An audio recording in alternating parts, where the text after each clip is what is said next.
Hello and welcome to a somewhat special episode of Sutton Impact Family Style. This is episode 75. So we've made it. Our diamond anniversary show. Is that what that is? I didn't even know what that officially was. But yes. Yep, diamond. So we want to give Diamond Jubilee. special shout out to everyone that supported us and listened to us for over a year now. Almost a year and a half. So we appreciate it. Tell your friends to check us out and then hopefully join us on Patreon or iTunes. I know we always say it at the end of the show, but we're really starting to move in that direction with a lot of things we'd like to do. So really like some more support. So I'll start us off with our sport business moment. And it's also a media moment, interestingly enough. So I don't know if you saw this or not, Jason, on ESPN, but ESPN has been doing the minor league promotion of the day. I have not And seen they've this. highlighted a different minor league promotion every day now for the past, I've been watching for a week now. So I'm wondering if it's going to be an ongoing feature, but I've really enjoyed it. Okay. And so last night was the Augusta Green Jackets salute to the troops. And like most people, when they do this, it's like they're selling tickets to soldiers for a certain price, right? Right. And they're also giving other people an opportunity to buy tickets, and then they'll give them to the soldiers. Right. That makes But with sense. the Green Jackets, they busted 3,500 military personnel. So they got them there and gave them the ticket. And then they were in all of the contests and all the activities. So they were all military, dizzy badges and everything. It was all guys in uniform. It was really, really amazing. And then the uniforms that the Green Jackets wore had a patch from each of the military services. So it wasn't just a camo; it was really more of a tribute. It was kind of cool. It's very cool. I really enjoyed it. Yeah. Why did we And watch? I'm thinking, the thing that makes minor league baseball so cool is it's not about the game per se. It's about, sure they're developing players, Of course. but it's really fan-centric. They're really creating fun things for fans to do. And that's why it's so successful. Their attendance is going up every year. And I know when you were down here visiting, we watched when we were waiting to go to dinner at your hotel. They had on it was like a minor league baseball Food Network show, Yeah. and they just showed all the because again we've talked about obviously concessions on this show and how people need to step it up. But it seems like almost every minor league park they show not only has like really good concessions, but they've got 2 or 3 just wacky foods that that people want to go and try. Or they have food challenges, obviously. Eat your 4-pound hamburger, but it was also just some really bizarre stuff. I mean, it's bizarre to me, anyway. I'm a little bit vanilla with my food taste. But yeah, I'm not eating a hot dog on a Twinkie. No, but I mean, you have a whole, that it ties into at least, sort of a foodie culture. Like, oh, I want to go, because I have friends that I've met many times, and they're like, oh, this place, they have a Krispy Kreme breakfast donut or breakfast burger, with eggs and bacon and a burger, and they, or the Elvis Have you gone to burger. a Baby Cakes game yet?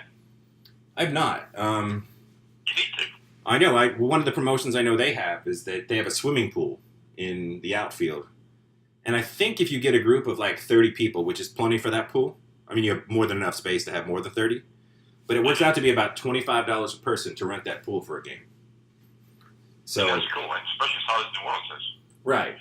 And again, that's something unique, and that's an experience. And again, that's probably about you and your friends partying in a private pool. But I mean, you're still at the game, and maybe when you get, like you said, you get them in the door, and then see what happens. And they'll let them have their own experience. It's great. Right. Have good So the memories. other thing I want to talk about is now, our concessions pricing it's not running away rampantly. It's not a lot of people jumping on the bandwagon, but I saw Mississippi State last week, and then this past week I saw the Atlanta Hawks jump on, which makes sense because you're in that same market. Right. So you kind of maybe didn't have a choice. I mean, public opinion would have been, hey, the Falcons can do this, why can't you do this? So we'll see what the Braves do, but it's maybe it's going to gain some momentum, and maybe it's only with certain concessionaires. I mean, maybe it doesn't work with other people, but it's going to be interesting to see if it keeps getting momentum, which I really hope it does. Like I said, I think if you want people to eat in the ballpark, it's the way to go. It just makes so much more sense. And again, you go back to those old like economics classes in college, and it's like, do you want to sell one widget for $100 or 100 widgets for $1? You make the same amount of money, but maybe at $1 you sell 1,000, or based on cost and everything else. I know that's a general ridiculous No, simplification. it is. And I just hope, though, that teams don't start tacking on $1, $2 on a ticket to make up for the concessions. I hope they, or use common sense and realize that it's the overall cost of the experience, not just the concessions, that dictates whether somebody can go or not.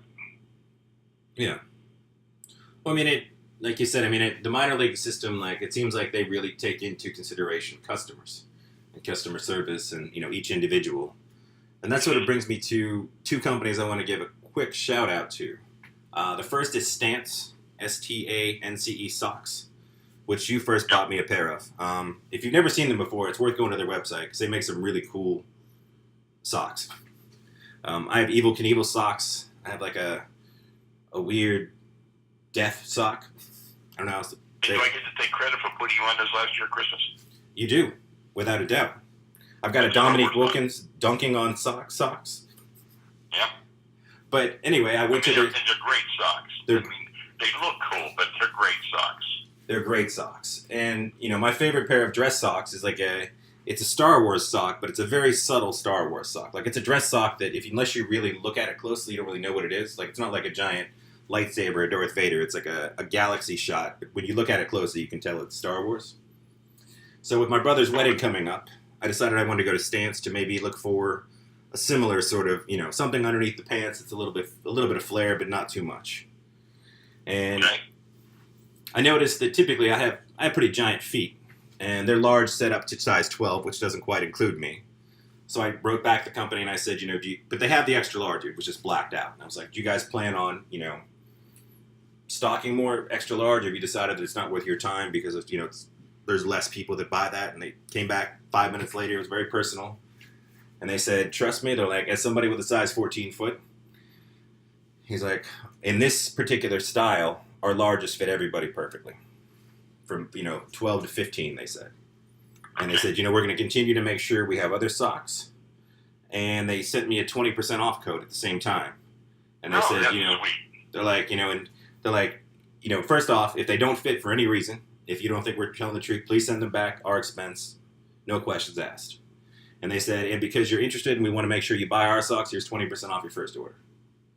So I ordered 2 pairs right away. And the other company, this is I guess I'm talking socks and underwear now, is MeUndies, which also makes... Spell that one. It's M-E and then U-N-D-I-E-S. They're one of...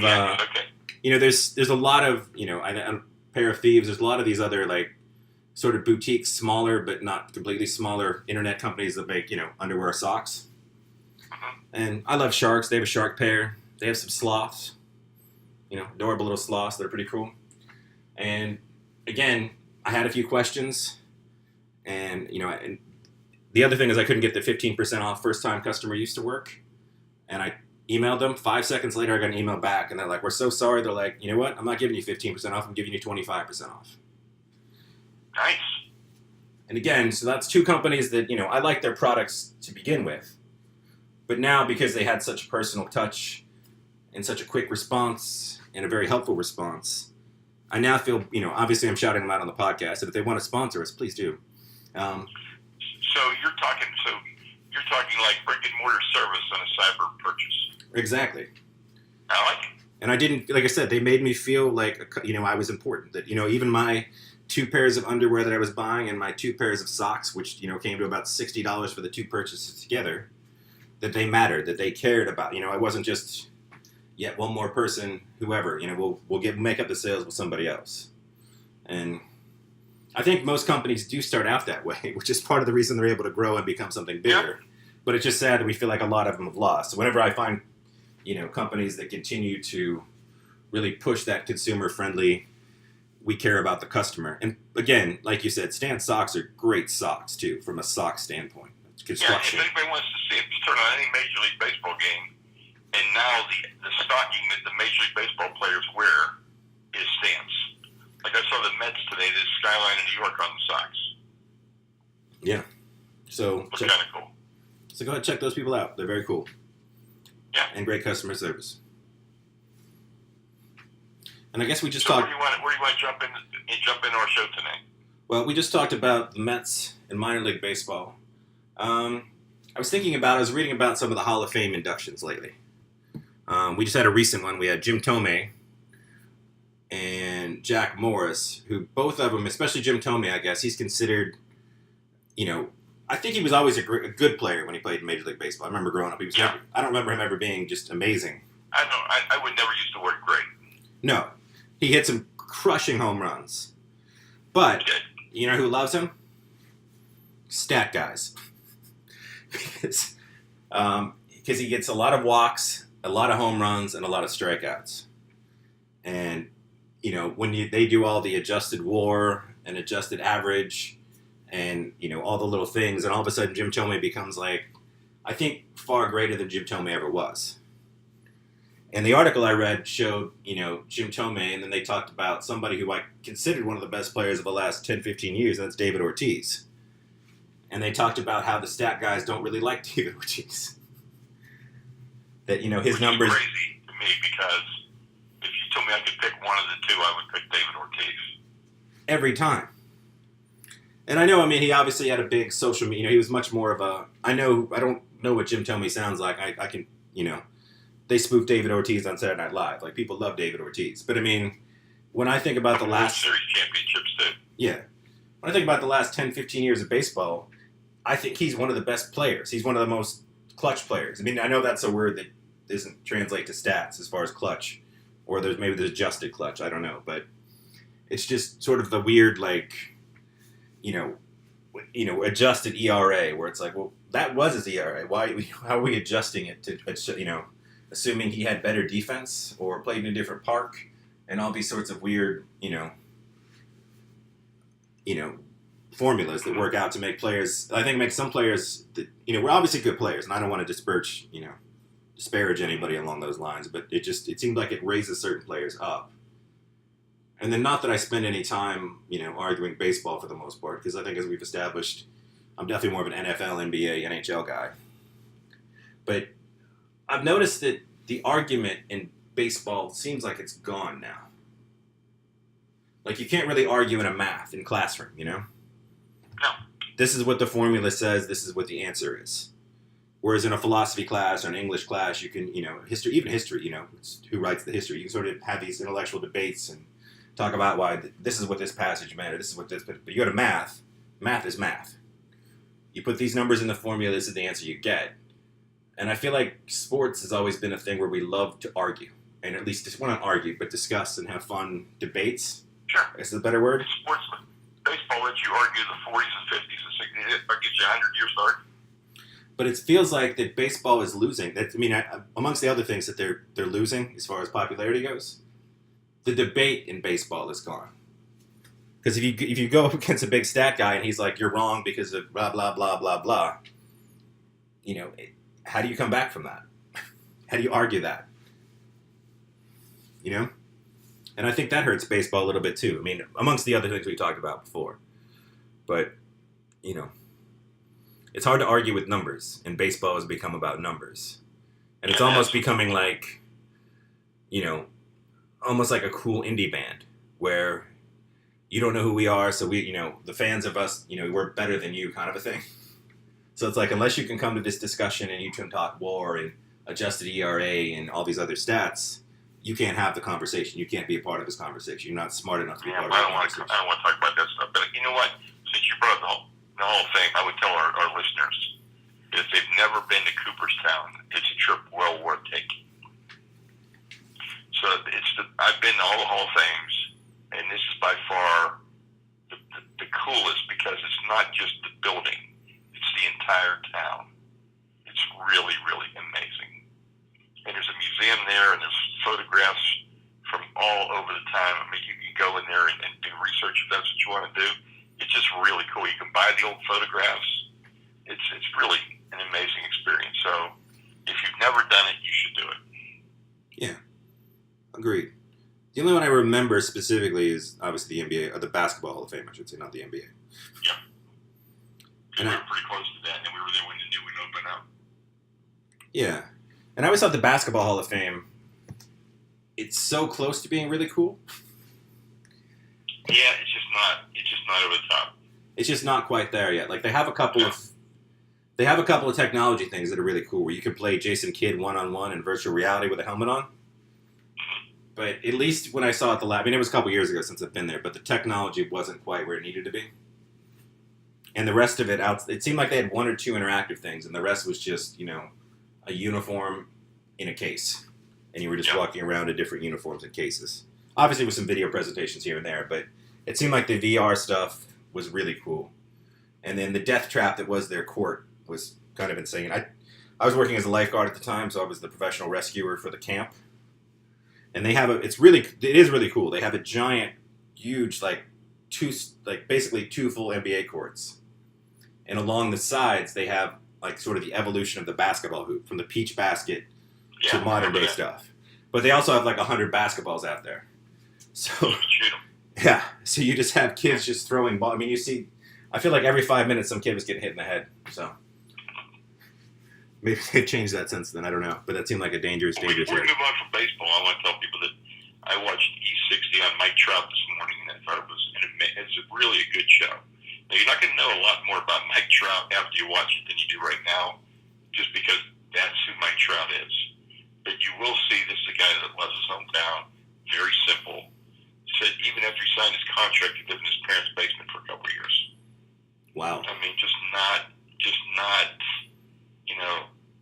an unbelievable player. He's just not a media player. I guess that's all I can say. And you said I love watching him. I'm hoping to go see him twice next week. You said he bought a house in his hometown. He married his high school sweetheart. Bought a house in his hometown. Brought his friends, including his barber, to the Super Bowl.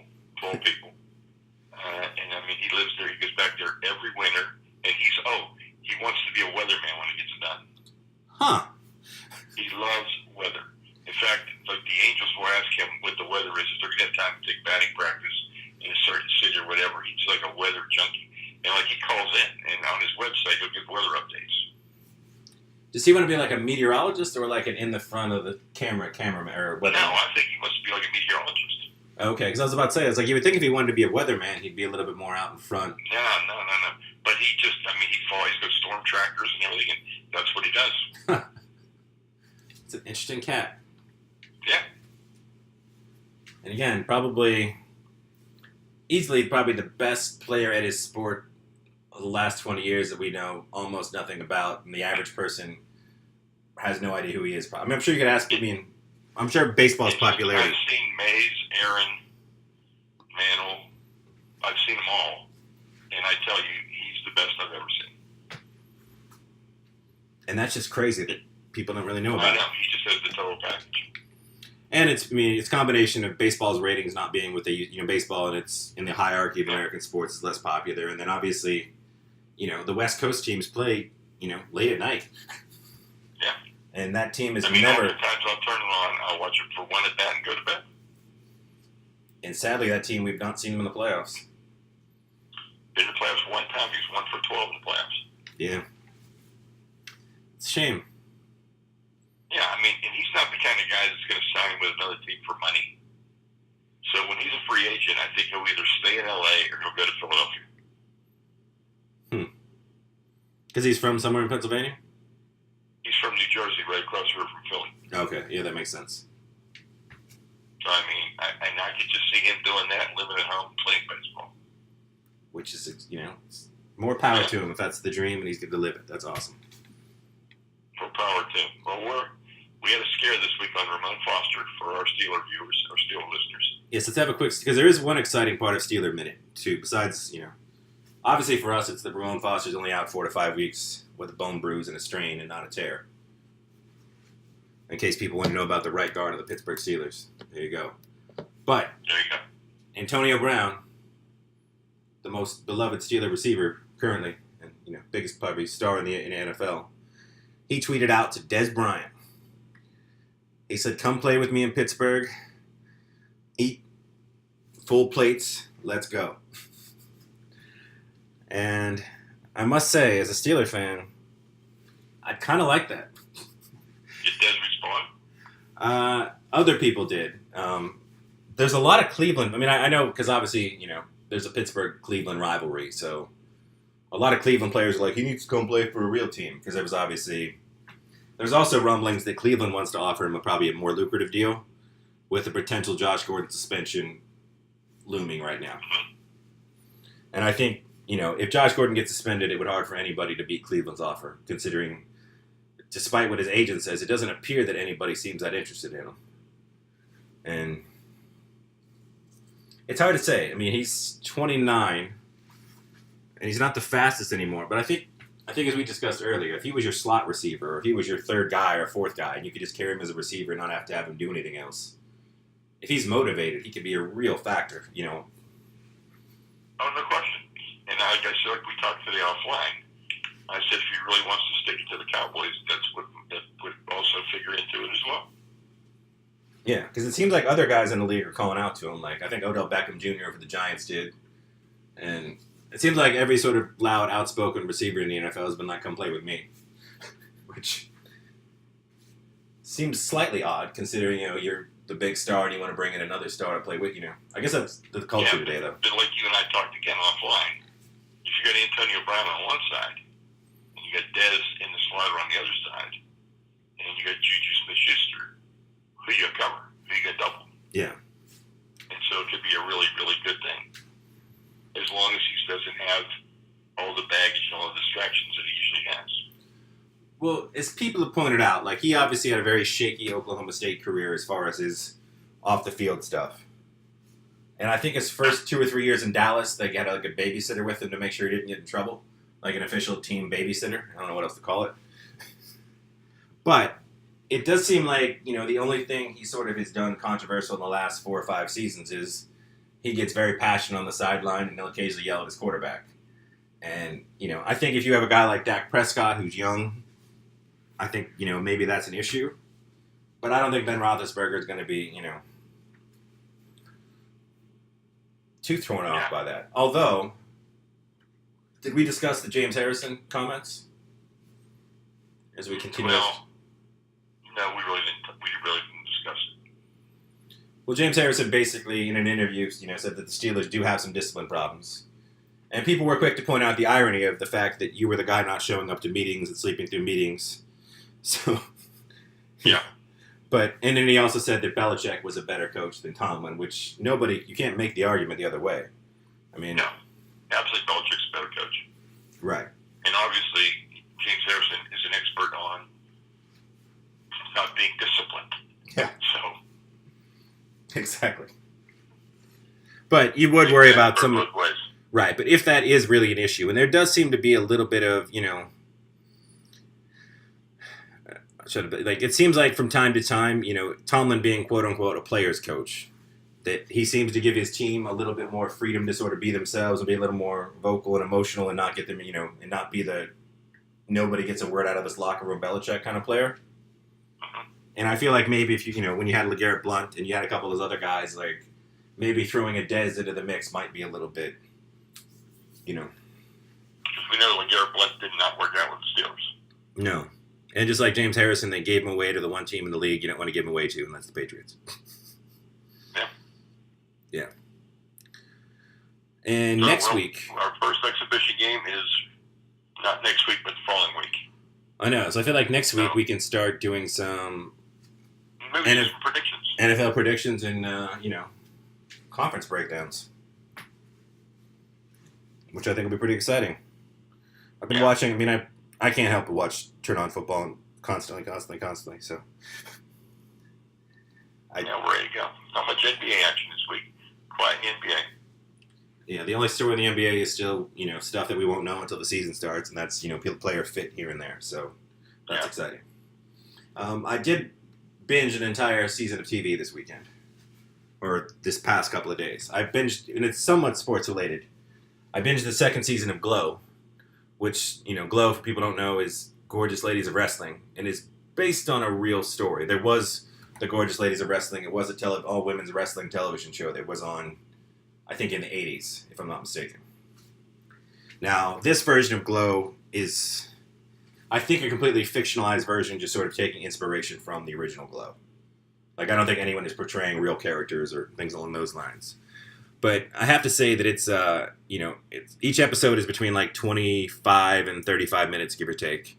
There's 10 episodes per season. and it's a really well done show. It's the right mix of sort of comedy and drama, and the one thing I think I have to give it a lot of credit for is because it is, the gorgeous ladies of wrestling. You have probably, 10 or 15 characters that get screen time in that short amount of time. And I was thinking by the end of the second season, I don't feel like anyone was really shortchanged. Of all the actresses and all the actors, they all seem to get time, and I feel like I got to know each character. Now, I mean, there are, obviously, Alison Brie and Mark Maron and Betty Gilpin are sort of the quote-unquote stars of the show. And you certainly get to see them more and know a lot more about them. But I thought they did an excellent job, more so than a lot of other television shows, of developing all the secondary characters. Now, have you seen any? Do they weave any authentic video in with it? They don't. They do their own stunts, and they, it definitely looks like, for the most part, pretty amateur wrestling. But I guess, that's sort of the point. Is that this isn't really a spoiler too much, but they start up and they battle. The whole is it a sexy show or is it a wrestling show, right? And it's 80s, so they have obvious, these offensive stereotypes of, based on race and places of the world, just like the WWE did. And then, but you can watch as the show progressed. It seemed like all the actresses, and it looks like most of them are doing their own stunt work or their own wrestling work. They definitely get better, and occasionally they pull off really cool moves. But I mean, the meat of the show is the drama and the comedy. You don't see a lot of wrestling, I would say. So have you been tempted to go like on YouTube to see if you could find some authentic footage? Now that you mentioned it, I probably will. I hadn't before, Okay. though. Well, I grew up obviously a big WWE fan, or what is officially WWF when I started watching. But now that's the World Wildlife Foundation. But this is more, like I said, it's just a really good character show. And like I said, it's funny. It's got some, parts that are very emotional. It's just really well done. Good. And I would say for people that, don't like huge commitments, there's 2 seasons on Netflix. It's 20 episodes total. And I know I think it got a few award nominations this year. But it ended in a way at the end of season 2 that even if there was a season 3, I don't think you would need to watch anymore. I would still tune in, but I felt like season 2 ended in a very satisfying way. That if that's the end of the show, I'd feel great about it as a fan of the show. Which I don't think you don't really get those clean breaks. Because my other TV news, I'm very excited that HBO has finally greenlit the Deadwood movie. Because I love Deadwood, as you know, the HBO Western. And that show was not it. The story basically is that the creator of the show wanted 4 seasons. HBO did not want to give him an entire 4th season. They offered him like a 5-episode arc, and he told them to go jump off a bridge or wherever you want to say it. So we were never given our ending to that show. I'm interested to see how they'll be able to pull it off now, because it's obviously going to have to be set, I assume, somewhat in the future, as all those actors have aged, at least a decade since that show's been on. But, I'm excited nonetheless, because it was one of my favorite shows, and I think it's still a great show. It was the first time I really got to like Timothy Olyphant. So I know, and I like anything with him in it. Yeah.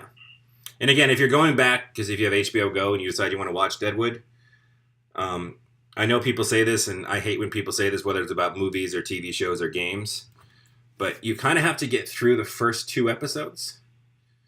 And not that they're not intriguing, and this is a weird thing to say, because people that know me know that it really can't offend me, and I wasn't offended by it. But in the first 2 episodes of that show, they swear so much.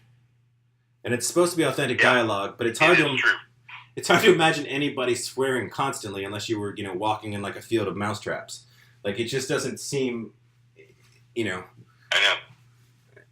So, that's really what you have to get through. Like, they stop swearing as much as they did in the first 2 episodes. That does come to pass. So if you can get through it, but just be ready if you're going to go back and watch that show and participate in the movie and everything else.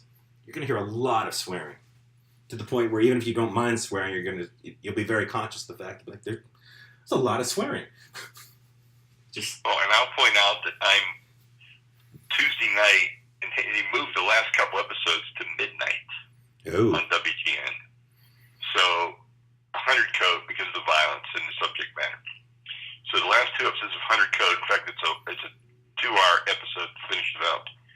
And as we were talking offline, I said, I've watched 10 episodes now. And at the end of the 10th episode, everybody I thought was the killer is obviously not the killer. So really a big left turn last week. So now I'm anxious to watch this.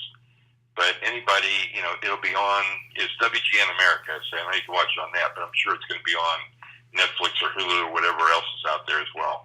But definitely worth a watch. Okay. That's good to hear. I always like more shows. And the other show... For my food, I got a food moment. You do? Okay, I thought we didn't have a food moment. Cool. I didn't think we did either, but I was thinking about this. Friday was National Hot Dog Day.